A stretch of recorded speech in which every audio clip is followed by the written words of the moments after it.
To the Vice Chairman, to the Chairman, to the bipartisan nature of this budget hearing, thank you very much for having the opportunity to really listen to some of the recommendations and solutions coming from not only frontline members, but from members who have experienced this both at the state legislature and candidly in our own budgeting process with our own families.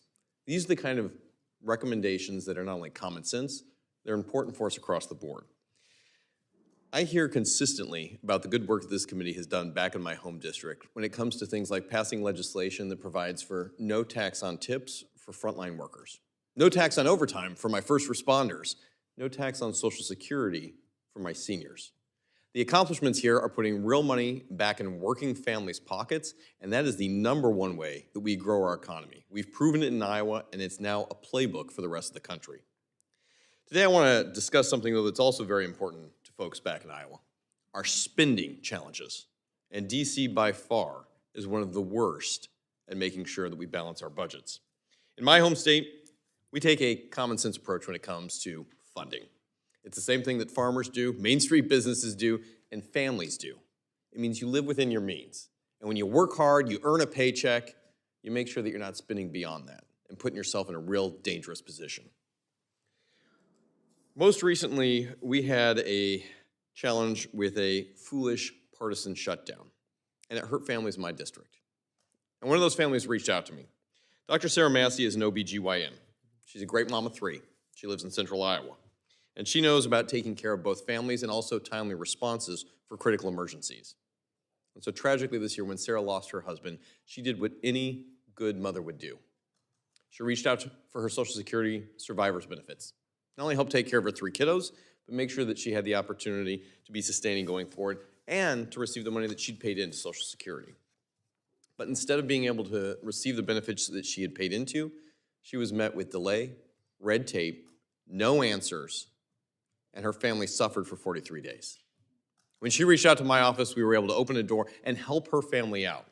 But it shouldn't have to be like this. I can't help but ask the question, not just for Sarah, but for people across Iowa, what happens when there are no resources left in Social Security because of the spending habits of DC?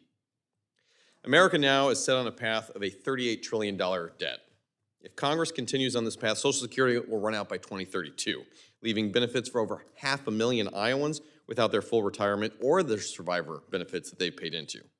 Back home, families like Sarah's budget every dollar. They make it through tough days, and they answer the tough calls by staying and living within their means. Our state government reflects that hard work and ingenuity. In Iowa, we turned a deficit of $2 billion surplus by balancing the budget and letting taxpayers keep more of what they earned. And I believe it's time that Washington start doing the same. Iowans demonstrate what's possible. Hard work, common sense, and living within our means is the best way not only to help keep government in check, but grow our economy.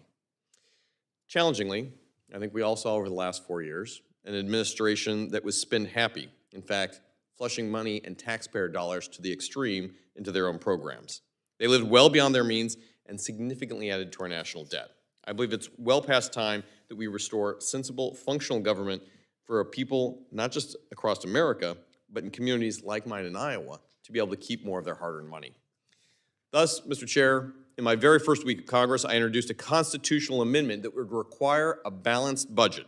It would prohibit total outlays for fiscal years exceeding the total receipts unless Congress authorizes an excess of them by 3/5 majority for those emergency situations. This resolution would also require the president to submit a balanced budget, not just a Republican or a Democrat, but all presidents, not one bloated with partisan wish list items. Washington sacrifices the livelihoods of our children and our grandchildren, our national security, and our future when they put these partisan claims in here. The last time the U.S. reached this level of indebtedness came after World War II. Congress took decades to reverse that trajectory, but through persistent commitment to deficit reduction, the U.S. was able to emerge as the leader of the free world. Today, lawmakers on both sides of the aisle have the opportunity to summon the same fortitude that our colleagues in the 1940s did and possess and maintain America's leadership position on the global stage by balancing our budget.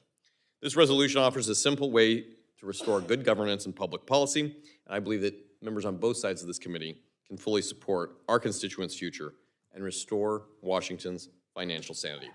Thank you, Mr. Chair. I yield back my time.